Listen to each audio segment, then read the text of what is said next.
Start. PM ശ്രീയിൽ ഒപ്പുവെക്കുന്നതുമായി ബന്ധപ്പെട്ട് CPIയും CPMും തമ്മിൽ വലിയ തർക്കമുണ്ടാവുകയും ആ തർക്കം അതിരൂക്ഷമായി തീരുകയും ഏറ്റവും ഒടുവിൽ മന്ത്രിസഭാ യോഗം പോലും ഉച്ചക്കത്തേക്ക് ഉച്ച കഴിഞ്ഞതിന് ശേഷം സാധാരണ രാവിലെ കൂടുന്നതാണ് അത് മാറ്റിവെക്കുകയും ആ ഉച്ച കഴിഞ്ഞിട്ടുള്ളതിന് മുമ്പ് അടിയന്തിരമായി CPMൻ്റെ സംസ്ഥാന സെക്രട്ടേറിയറ്റ് കൂടുകയും ഇപ്പോൾ PM ശ്രീ പദ്ധതി താൽക്കാലികമായി മരവിപ്പിക്കാൻ തീരുമാനിക്കുകയും ചെയ്തു എന്നുള്ളതാണ് നമുക്കെല്ലാം അറിയാൻ കഴിയുന്നൊരു കാര്യം. അപ്പോൾ അതിനുശേഷം അത് CPIയുടെ നേതാക്കന്മാരോട് കമ്മ്യൂണിക്കേറ്റ് ചെയ്ത് കഴിഞ്ഞപ്പോൾ അവർ അന്ന് വൈകുന്നേരത്തെ മന്ത്രിസഭാ യോഗത്തിൽ പങ്കെടുത്തു എന്ന് പറഞ്ഞാൽ LDFൽ ഉണ്ടായിട്ടുള്ള വലിയൊരു പ്രതിസന്ധി ഒഴിവായി. അപ്പോൾ ഇതുമായി ബന്ധപ്പെട്ട് നമ്മുടെ മിക്ക മാധ്യമങ്ങൾ സുഹൃത്തുക്കളും അല്ലെങ്കിൽ ഇതുപോലെ വീഡിയോ ചെയ്യുന്ന ആളുകളുമൊക്കെ തന്നെ പറഞ്ഞുകൊണ്ടിരിക്കുന്ന ഒരു കാര്യം പിണറായിക്ക് വലിയ തിരിച്ചടിയേറ്റു എന്നുള്ളതാണ്. അല്ലെങ്കിൽ പിണറായി CPI വെട്ടി എന്നും CPIക്ക് മുമ്പിൽ പിണറായി വിജയനെ മുട്ടുമടക്കേണ്ടി വന്നു എന്നുമൊക്കെ ഉള്ളതാണ് പറയുന്നത്. പക്ഷെ ഞാൻ വിചാരിക്കുന്നത് ഇത് താൽക്കാലികമായിട്ടുള്ള തന്ത്രപരമായ ഒരു പിന്മാറ്റം മാത്രമാണ് പിണറായി വിജയൻ ഈ PM ശ്രീ പദ്ധതിയുമായി ബന്ധപ്പെട്ട് നടത്തിയത് എന്നുള്ളതാണ്. യഥാർത്ഥത്തിൽ ഈ PM ശ്രീ പദ്ധതിയും നാഷണൽ എഡ്യൂക്കേഷൻ പോളിസിയും ഒക്കെ നടപ്പാക്കേണ്ടതാണ് എന്നുള്ള കാര്യത്തിൽ എനിക്കൊരു സംശയവുമില്ല. അതിൽ CPM ഉന്നയിക്കുന്ന ചില കാര്യങ്ങൾ കൊമേഴ്സ്യലൈസ് ചെയ്യപ്പെടുന്നു അല്ലെങ്കിൽ അത് കമ്മ്യൂണലൈസ് ചെയ്യുന്നു എന്നൊക്കെയുള്ള വാദത്തിനും ന്യായമുണ്ട്. പക്ഷെ അതിനൊക്കെ ചെറുക്കേണ്ടത് മറ്റൊരു രീതിയിലാണ് എന്ന് പറഞ്ഞുകൊണ്ട് ഞാൻ കൃത്യമായിട്ടൊരു വീഡിയോ കഴിഞ്ഞ വർഷം ചെയ്തിരുന്നു. അതുകൊണ്ട് ഞാൻ അതൊന്നും ഇവിടെ റിപ്പീറ്റ് ചെയ്യുന്നില്ല. ഈ വീഡിയോയിൽ നമ്മൾ പരിശോധിക്കാൻ പോകുന്നത് ഇതിൽ ആത്യന്തികമായ വിജയം ആർക്കായിരിക്കും എന്നുള്ളതാണ്. ഞാൻ വിചാരിക്കുന്നു, അല്ലെങ്കിൽ നിങ്ങൾ എഴുതി വെച്ചോളൂ, ഒരു 6 മാസം കഴിഞ്ഞ് അല്ലെങ്കിൽ വീണ്ടും ഇടതുമുന്നണി ഒരുപക്ഷെ തിരഞ്ഞെടുക്കപ്പെട്ടാൽ തീർച്ചയായും ഈ പറയുന്ന PM ശ്രീ പദ്ധതിയിൽ ഒപ്പിടുകയും സർവശിക്ഷ അഭിയാൻ്റെ അടക്കം 1466 കോടി രൂപ കിട്ടേണ്ട ഫണ്ടുകൾ നമ്മൾ മേടിക്കുകയും ചെയ്യും. മറ്റെല്ലാ കോൺഗ്രസ് സംസ്ഥാനങ്ങളും അശോക് ഗെഹ്ലോട്ട് അടക്കം രാജസ്ഥാനിൽ ഏറ്റവും ആദ്യം ഇത് സൈൻ ചെയ്തവരിലുണ്ടെങ്കിൽ ഇപ്പോൾ തെലങ്കാനയിൽ രേവന്ത് റെഡ്ഡിയും അതുപോലെ കർണാടകയിൽ സിദ്ധരാമയ്യയുമൊക്കെ അടക്കം ഇത്തരം ഫണ്ടുകൾ ഇപ്പോഴും കൈപ്പറ്റിക്കൊണ്ടിരിക്കുന്നവരാണ്. ആകെ ഇതിന് അപവാദമായിട്ടുള്ളത് പഞ്ചാബിലെ ഗവൺമെൻറ് മാത്രമാണ്. പഞ്ചാബിലെ ഗവൺമെൻറ് ഞങ്ങളിതിൽ നിന്ന് പിന്മാറുന്നു എന്ന് കാണിച്ച് കത്ത് കൊടുക്കുകയും പിന്നീട് കേന്ദ്ര ഗവൺമെൻറ് നിരവധി ഫണ്ടുകൾ തടഞ്ഞു വെച്ചപ്പോൾ അവരും കൂടി ഇത് മേടിക്കാൻ തീരുമാനിക്കുകയുമാണ് ചെയ്തത്. അപ്പോൾ അതുകൊണ്ട് കേരളം ഇത് ആദ്യം എതിർക്കുന്നു, പക്ഷേ ഇപ്പോഴും എതിർപ്പാണ് എന്നുള്ളത് ഗോവിന്ദമാഷ് പറഞ്ഞിട്ടുണ്ട്. പക്ഷേ ഭരണപരമായ ചില അസൗകര്യങ്ങൾ മൂലം ഇത് മേടിക്കേണ്ടി വരും, ഇത് നടപ്പിലാക്കേണ്ടി വരും എന്നുള്ള കാര്യത്തിലൊന്നും എനിക്ക് സംശയമില്ല. പക്ഷെ ആളുകളൊക്കെ പറയുന്നത് പോലെ ഇത് പിണറായി വിജയൻ എന്ന് പറയുന്ന ഒരാളുടെ വിജയമാണ് എന്നുള്ളത് നിങ്ങൾ ഓരോരുത്തരും കാണണം. അതെങ്ങനെയാണ് എന്ന് ചോദിച്ചാൽ, ഇതിനു മുൻപ് ഏറ്റവും പ്രധാനപ്പെട്ട 2 പ്രശ്നങ്ങളുണ്ടായിരുന്നത് നമുക്കറിയാം. പോലീസ് സ്റ്റേഷനുകളിലെ ചില പോലീസുകാർ വലിയ തോതിൽ യൂത്ത് കോൺഗ്രസ്സുകാരെ മർദ്ദിക്കുന്ന വീഡിയോകളെല്ലാം തന്നെ പുറത്തു വന്നിരുന്നു. അതിനുശേഷം അതൊന്ന് അടങ്ങിക്കഴിഞ്ഞപ്പോഴാണ് കേരളത്തെ ആകെ പിടിച്ചു കുലുക്കാൻ പോകുന്ന ശബരിമലയിലെ സ്വർണ്ണപ്പാളി വിവാദം പൊങ്ങി വന്നത്. അപ്പോൾ ഇത്തരത്തിൽ സ്വർണ്ണപ്പാളി വിവാദത്തെക്കാൾ എന്തുകൊണ്ടും മികച്ച വിവാദമായിരിക്കും ഈ പറയുന്ന CPIയും CPMുമായിട്ടുള്ള ഒരു തർക്കം എന്നുള്ളത് കൃത്യമായി പിണറായി വിജയൻ അറിയാം. അല്ലെങ്കിൽ ഒരു നാഷണൽ എഡ്യൂക്കേഷൻ പോളിസിയും PM ശ്രീയുമായി ബന്ധപ്പെട്ട തർക്കങ്ങളൊക്കെ തന്നെ സാധാരണ സാമാന്യ ജനത്തിന് അത്രമാത്രം വലിയ താല്പര്യമുള്ള വിഷയങ്ങളൊന്നുമല്ല. അതേസമയം സ്വർണ്ണപ്പാളിയുടെ കേസാണെങ്കിൽ ജനത്തിന് പെട്ടെന്ന് മനസ്സിലാവും. അപ്പം അങ്ങനെ മനസ്സിലാകാത്തൊരു കാര്യം വിഷയമായും പ്രശ്നമായും ഒക്കെ ഉയർന്നു വന്നാൽ പോലും ഇടതുപക്ഷ ബുദ്ധിജീവികൾക്കോ അല്ലെങ്കിൽ ഈ പറഞ്ഞ കുറച്ച് മാധ്യമക്കാർക്കോ ഒക്കെ മാത്രമേ താൽക്കാലികമായി ഇത് മനസ്സിലാവുള്ളൂ. അവർക്ക് തന്നെ ഇത് പൂർണ്ണമായി മനസ്സിലായിട്ടുണ്ടോ എന്ന് എനിക്കറിയില്ല. അപ്പം അത്തരം ചർച്ചകൾ കേരളത്തിൽ ഉണ്ടായാലും കുഴപ്പമില്ല എന്നുള്ളത് പിണറായി വിജയൻ അങ്ങോട്ട് തീരുമാനിച്ചു. അപ്പോൾ തീരുമാനിച്ചപ്പോൾ യഥാർത്ഥത്തിൽ അത്തരത്തിലുള്ള പ്രശ്നങ്ങളും വിഷയങ്ങളും ഒക്കെ ഉണ്ടാവുകയും മാധ്യമങ്ങളൊക്കെ അതിൻ്റെ പുറകെ ഓടുകയും സ്വർണ്ണപ്പാളി വിവാദവും മുരാരി ബാവുവും ഉണ്ണികൃഷ്ണൻ പോറ്റിയും ഒക്കെ വിസ്മൃതിയിലാവുകയും ചെയ്തു എന്നുള്ളത് നമുക്കെല്ലാം അറിയുന്നൊരു കാര്യമാണ്. അപ്പോൾ താൽക്കാലികമായി കേരള ഗവൺമെൻറ്റിന് അത്തരത്തിലുള്ളൊരു നേട്ടം തന്നെ ഉണ്ടായി എന്നുള്ളതാണ് വാസ്തവം. രണ്ടാമത്തെ ഏറ്റവും പ്രധാനപ്പെട്ട കാര്യം എന്ന് പറയുന്നത് ഇത് ഈ പറയുന്ന പ്രശ്നത്തിൽ പോലും ഇപ്പോൾ യഥാർത്ഥത്തിൽ ഇത് താൽക്കാലികമായി മരവിപ്പിക്കാനാണ് തീരുമാനിച്ചിട്ടുള്ളത്. അങ്ങനെ മരവിപ്പിക്കാൻ തീരുമാനിച്ചതിലൂടെ CPIയെ ഒന്ന് അടക്കിയിരുത്താൻ കഴിഞ്ഞിരിക്കുന്നു എന്നുള്ളത് വാസ്തവമാണ്. ഈ മരവിപ്പിക്കാൻ കഴിഞ്ഞതിലുള്ള ഏറ്റവും വലിയൊരു തമാശ കൂടിയുണ്ട്. തമാശ എന്താണെന്ന് വെച്ചിട്ടുണ്ടെങ്കിൽ ഇതിൻ്റെ സമിതി അധ്യക്ഷനായി തീരുമാനിച്ചിട്ടുള്ളത് ശിവൻകുട്ടിയാണ്. ശിവൻകുട്ടി നമ്മുടെ അടുത്ത് നേരത്തെ തന്നെ കൃത്യമായി പറഞ്ഞു കഴിഞ്ഞു. കാരണം ലോകാവസാനം വരെ നാഷണൽ എഡ്യൂക്കേഷൻ പോളിസി എതിർത്തുകൊണ്ടിരിക്കാൻ കഴിയില്ല, അതെന്തായാലും നടപ്പിലാക്കേണ്ടി വരും. അതുമാത്രവുമല്ല, അതിനെന്താണ് കുഴപ്പം, ഞാൻ എൻ്റെ നിലപാട് മാറ്റിയിരിക്കുന്നു എന്നതൊക്കെ പറഞ്ഞു. അപ്പോൾ അത്തരത്തിൽ ഓൾറെഡി നിലപാട് മാറിയ ഒരാളാണ് ശിവൻകുട്ടി. യഥാർത്ഥത്തിൽ ഈ പറയുന്ന വിദ്യാഭ്യാസ മന്ത്രി അദ്ദേഹമാണ് അധ്യക്ഷനായിട്ടിരിക്കുന്നത്. അദ്ദേഹം പറയുന്നതിൽ ചില പ്രശ്നങ്ങളൊക്കെ ഉണ്ട്. കാരണം ഈ 16-ാം തീയതിക്ക് ശേഷം ഇറങ്ങിയിട്ടുള്ള ചിന്തയിൽ പോലും അദ്ദേഹത്തിൻ്റെ ഒരു അഭിമുഖത്തിൽ ശിവൻകുട്ടി നഖശികാന്തം ഈ നാഷണൽ എഡ്യൂക്കേഷൻ പോളിസി എതിർക്കുന്നുണ്ട്.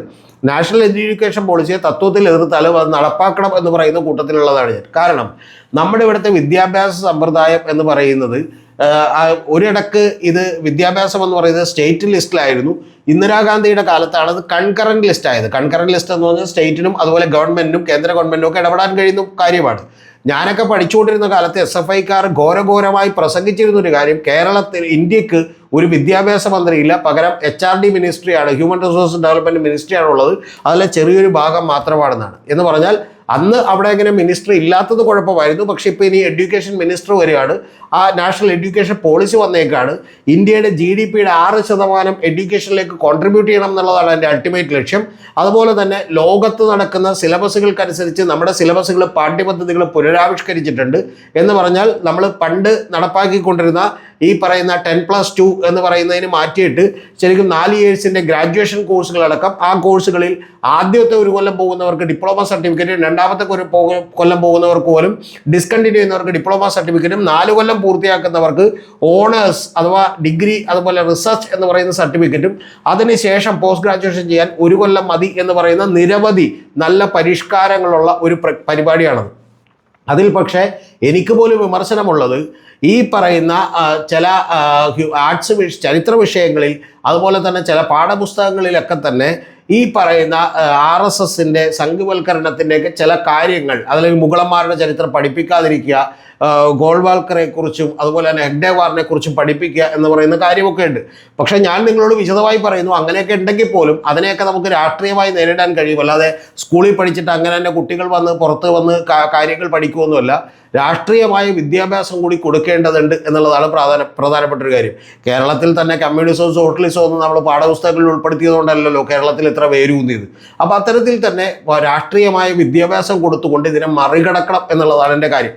അപ്പോൾ അതവിടെ നിൽക്കുമ്പോൾ തന്നെ യഥാർത്ഥത്തിൽ ഭരണപരമായി ഈ 1400 1500 വരുന്ന കോടിക്കണക്കിന് രൂപ ഈ നാട്ടിലെ പാവപ്പെട്ട സാധാരണക്കാരുടെ ഉന്നമനത്തിന് വേണ്ടി കിട്ടേണ്ട കാര്യങ്ങൾക്ക് അത് വേണ്ടെന്ന് വെക്കേണ്ട ഒരു ഉത്തരവാദിത്വം ഒരു ഗവൺമെൻറ്റിനുമുണ്ട് എന്ന് ഞാൻ വിചാരിക്കുന്നില്ല. യഥാർത്ഥത്തിൽ അതുകൂടി മേടിച്ചുകൊണ്ട് 200-250 സ്കൂളുകളിലാണെങ്കിൽ പോലും വലിയ തോതിലുള്ള നിലവാരം ഉയർത്തൽ, പ്രത്യേകിച്ചും അത് ഇൻഫ്രാസ്ട്രക്ചറിലാണ്, ആ നിലവാരം ഉയർത്തൽ നടത്തണം എന്നുള്ളതാണ് എൻ്റെ നിലപാട്. ഇതിലേക്ക് വരും എന്ന് തന്നെയാണ് ഞാൻ വിചാരിക്കുന്നത്. ഇപ്പോൾ തന്നെ നിങ്ങൾ എഴുതി വെച്ചോളൂ, അടുത്ത ഗവൺമെൻറ് കോൺഗ്രസിൻ്റെ വന്നാലും CPMൻ്റെ വന്നാലും ആരുടെ വന്നാലും ഈ PM ശ്രീ പദ്ധതി നടപ്പിലാക്കുകയും നേരത്തെ PM ഉഷ പദ്ധതി നടപ്പിലാക്കിയതുപോലെ തീർച്ചയായും നടപ്പാക്കുകയും ചെയ്യും. അന്ന് പിണറായി വിജയൻ യഥാർത്ഥത്തിൽ കുറച്ച് വെയിറ്റ് ചെയ്യേണ്ടി വരുമെന്നേ ഉള്ളൂ. അന്ന് അദ്ദേഹത്തിന് കുറേ കൂടി കയ്യടി കിട്ടും എന്നുള്ളതാണ് വാസ്തവം. ഇപ്പം തന്നെ ഇതിനു വേണ്ടി ഒരു സമിതിയെ നിയമിച്ചിട്ടുണ്ട്. സമിതിയുടെ അധ്യക്ഷൻ്റെ കാര്യം ഞാൻ പറഞ്ഞു. ഇനി രണ്ടാമത്തെ ആളുകൾ ആരൊക്കെയാണ്? കൃഷ്ണൻകുട്ടിയാണ്, റോഷി അഗസ്റ്റിനാണ്. ഈ റോഷി അഗസ്റ്റിനൊന്നും ഇതിനകത്തൊന്നും താല്പര്യമുള്ള ആളുകളൊന്നുമല്ല. അവർ യഥാർത്ഥത്തിൽ കേരള കോൺഗ്രസിൻ്റെ രാഷ്ട്രീയമാണ്. അതിലെ മനോരമ പത്രം എന്ന് പറഞ്ഞ സിനിമയിൽ മനോരമ പറയുന്ന പോലെ കണ്ടത്തിൽ കുടുംബക്കാരുടെ ഒരു പാരമ്പര്യം എന്ന് പറയുന്നത് കുറച്ച് ബിസിനസ് ചെയ്യുക, കുറച്ച് ചില്ലറ ഉണ്ടാക്കുക, ബാക്കിയുള്ളത് അടുത്ത തലമുറയ്ക്ക് വേണ്ടി മാറ്റിവെക്കുക എന്ന് പറയുന്ന ഒരു പണിയാണ്. അല്ലാതെ അതിൽ കൂടുതലുള്ള വലിയ രാഷ്ട്രീയമോ അല്ലെങ്കിൽ ഇസോ ഒന്നും ഞങ്ങൾക്കില്ല എന്ന് പറയുന്നുണ്ട്. ഏതാണ്ട് അതുപോലെയൊക്കെ തന്നെയുള്ള ഒരാളാണ് റോഷി അഗസ്റ്റ് എന്ന് പറയുന്നത്. അപ്പോൾ അദ്ദേഹം ഇനി NEPയെ കുറിച്ചും അതുപോലെ തന്നെ ഇന്ത്യയുടെ മെക്കാളെ പ്രഭു മുതൽ ഇങ്ങോട്ട് തുടങ്ങിയിട്ടുള്ള വലിയ എഡ്യൂക്കേഷൻ സമ്പ്രദായത്തെക്കുറിച്ചും ഓറിയന്റലിസ്റ്റുകളും അതുപോലെ ഇംഗ്ലീഷ് വിദ്യാഭ്യാസം കൊടുക്കണമെന്ന് പറഞ്ഞവരും തമ്മിലുള്ള പഴയ പോരാട്ടങ്ങളെക്കുറിച്ചും പാരമ്പര്യവാദികളും അതുപോലെ മോഡേണൈസ് ചെയ്യണമെന്ന് പറയുന്നവർ തമ്മിലുള്ള പോരാട്ടങ്ങളെക്കുറിച്ച് പഠിക്കുമെന്ന് നിങ്ങൾ വിചാരിച്ചു കളയരുത്. ഇത് യഥാർത്ഥത്തിൽ താൽക്കാലികമായി ഈ പ്രശ്നത്തിൽ നിന്ന് എങ്ങനെ മറികടക്കാം എന്നുള്ളതിൻ്റെ ഒരു കാര്യം മാത്രമാണ് ഇത് ചെയ്തേക്കുന്നത്. അടുത്ത ഒരു 6 മാസത്തേക്ക്, ഇപ്പം തെരഞ്ഞെടുപ്പ് നിൽക്കുന്നതുകൊണ്ട് ഇതൊരു അനവസരത്തിലായിപ്പോയി. അതുകൊണ്ട് തെരഞ്ഞെടുപ്പ് കഴിയുന്നത് വരെ CPIയുമായിട്ട് ഒരു പ്രശ്നമുണ്ടാകുന്നത് വലിയ തോതിൽ ദോഷം ചെയ്യും എന്നുള്ളതുകൊണ്ടാണ്.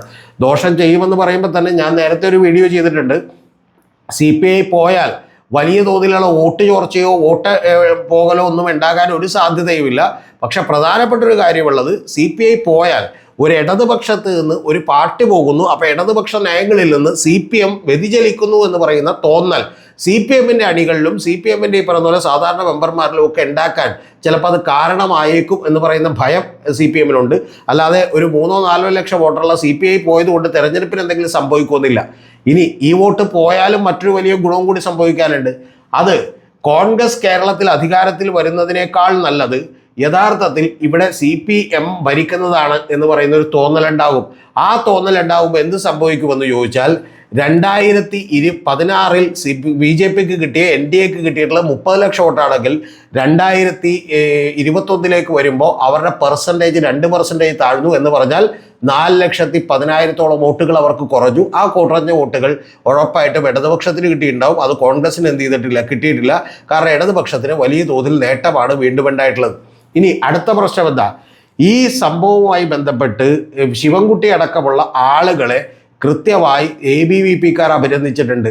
ASFകാരെ എതിർക്കുകയാണെങ്കിലും ABVP-കാർ അഭിനന്ദിച്ചിട്ടുണ്ട്. അതുപോലെ BJP-കാർ നടപ്പാക്കുമെന്ന് പറഞ്ഞിട്ടുണ്ട്. K. സുരേന്ദ്രൻ പറഞ്ഞിട്ടുണ്ട്. BJP-യുടെ നേതാക്കന്മാരും അനുഭാവികളുമായിട്ടുള്ള ആളുകൾ, നേതാക്കന്മാരൊക്കെ കുറവാണ്, യഥാർത്ഥ പാർട്ടി പ്രവർത്തകരും കുറവാണ്. പക്ഷെ കഴിഞ്ഞ ലോക്സഭയിൽ അവർക്ക് കിട്ടിയിട്ടുള്ള 38 ലക്ഷം വോട്ടുകളിൽ ഒരു 10-15 ലക്ഷം വോട്ടുകളെങ്കിലും ഏറ്റവും കുറഞ്ഞ പക്ഷം ചാടി നിൽക്കുന്ന അനുഭാവികളുടെ വോട്ടാണ്. ആ 12 ലക്ഷത്തോളം 15 ലക്ഷത്തോളം വരുന്ന വോട്ടുകൾ വിവിധ മണ്ഡലങ്ങളിൽ ഒരു അനുകൂലമായി CPM-ലേക്ക് എത്തും എന്നുള്ളതാണ് വാസ്തവം. എങ്ങനെ എത്തുമെന്ന് ചോദിച്ചാൽ ഇപ്പോൾ തന്നെ നമുക്കറിയാം ജമാഅത്തെ ഇസ്ലാമിയും SDPA-യും അതുപോലെ തന്നെ മുസ്ലിം ലീഗിനും ഒക്കെ വലിയ അപ്രമാദിത്വമുള്ള ഭരണമായിരിക്കും കോൺഗ്രസിന് വരാനിരിക്കുക എന്ന് പറയുന്ന പ്രചരണം കൂടി കൊടുക്കുമ്പോൾ, അത്തരത്തിലൊരു ഭയം ഇവിടെ ജനറേറ്റ് ചെയ്യുമ്പോൾ, അങ്ങനെ കൂടി ഉണ്ടായാൽ ഞങ്ങൾക്ക് വലിയ പ്രശ്നമാകുമല്ലോ എന്ന് വിചാരിച്ച് ശിവൻകുട്ടി മത്സരിക്കുന്ന നേമത്തടക്കമുള്ള സ്ഥലങ്ങളിൽ യഥാർത്ഥത്തിൽ BJP-ക്ക് വലിയ തോതിൽ വോട്ടുണ്ട്. ആ വോട്ടുകളിൽ വലിയ വികാരം ശിവൻകുട്ടിക്ക് അനുകൂലമായിട്ട് ഉണ്ടാകും എന്നുള്ളതാണ് വാസ്തവം. അങ്ങനെ നിരവധി മണ്ഡലങ്ങളിൽ ഉണ്ടാകുമ്പോൾ എളുപ്പത്തിൽ CPM അധികാരത്തിലേക്ക് എത്തും എന്നുള്ളതാണ് വാസ്തവം. എന്ന് പറഞ്ഞാൽ നേരത്തെ പറഞ്ഞതുപോലെ തന്നെ ഏതാണ്ട് അനുകൂലമായിട്ടുള്ള ഒരു രാഷ്ട്രീയ പരിസരം ഈ NEP പദ്ധതി നടപ്പാക്കുന്നത് കൊണ്ടും അതുപോലെ PM-ശ്രീ പദ്ധതി ഒപ്പിടുന്നത് കൊണ്ടും അതിൽ CPM-ന് യാതൊരുവിധ കുഴപ്പമില്ലെന്നും CPI-യുടെ കുഴപ്പം കൊണ്ട് മാത്രമാണ് അത് ചെയ്യാത്തത് എന്ന് പറയുന്ന ഒരു നരേറ്റീവും യഥാർത്ഥത്തിൽ പിണറായി വിജയന് ഗുണമായി വന്നിരിക്കുന്നു, CPM-ന് ഗുണമായി വന്നിരിക്കുന്നു എന്നുള്ളതാണ്. അതിൻ്റെ ഒപ്പമാണ് നിങ്ങൾ അറിയേണ്ടത് കേരളത്തിലെ പകുതിയിലധികം വരുന്ന ജനങ്ങളിൽ പ്രത്യേകിച്ചും സ്ത്രീകളുടെ ഇടയിലോട്ട് വലിയ ക്ഷേമ പ്രവർത്തനങ്ങളും അതിൻ്റെ ഈ പറയുന്ന പോലെ പണവും എത്തിച്ചേരുന്നത് എന്ന് നിങ്ങൾ ആലോചിക്കണം. അതുകൊണ്ട് താൽക്കാലികമായി ഒരു സ്റ്റെപ്പ് താഴേക്ക് വെക്കേണ്ടി വന്നാലും CPI പിണറായി വെട്ടി എന്ന് പറഞ്ഞാലും CPM-നകത്ത് ചില മുറുമുറുപ്പുകൾ ഉണ്ടായിട്ടുണ്ടെങ്കിലും അതിൽ യഥാർത്ഥത്തിൽ ഇതുവരെ പിണറായി വിജയൻ എടുത്തിട്ടുള്ള തീരുമാനങ്ങളിൽ ഒന്നും പിൻവാങ്ങേണ്ടി വന്നിട്ടില്ലെങ്കിലും ഇത് പിൻവാങ്ങിയത് പോലും തന്ത്രപരമായ ഒരു നീക്കമായിട്ട് മാത്രമേ ഞാൻ കാണുന്നുള്ളൂ. യഥാർത്ഥത്തിൽ ഇതിൻ്റെയും അൾട്ടിമേറ്റ് ആയിട്ടുള്ള വിജയ് എന്ന് പറയുന്നത് പിണറായി വിജയനാണ്. ഈ സമിതിയും തീർച്ചയായിട്ടും അധ്യക്ഷനായിട്ടുള്ള സമിതിയും ഒരു 4, 5, 6 മാസം കഴിയുമ്പോൾ പുതിയ ഗവൺമെൻറ് വീണ്ടും ഇത് LDF കണ്ടിന്യൂ ചെയ്താൽ വരാനിരിക്കുന്നത് ഇതിന് അനുകൂലമായിട്ടുള്ള റിപ്പോർട്ടാണ് എന്ന് കൂടി നിങ്ങൾ മനസ്സിലാക്കണം. എന്ന് പറഞ്ഞാൽ PM-ശ്രീ പദ്ധതി ഇവിടെ നടപ്പാവുകയും തീർച്ചയായിട്ടും പിണറായി വിജയൻ ആത്യന്തികമായി വിജയിക്കുകയും ചെയ്യും എന്നുള്ള കാര്യത്തിൽ ഒരു സംശയവും എനിക്കില്ല. അത് രാഷ്ട്രീയമായും തിരഞ്ഞെടുപ്പിൻ്റെ കാര്യത്തിലാണെങ്കിലും ആത്യന്തികമായി പിണറായി വിജയൻ വിജയിക്കും. തോക്കാൻ പോകുന്നത് CPI ആണ്.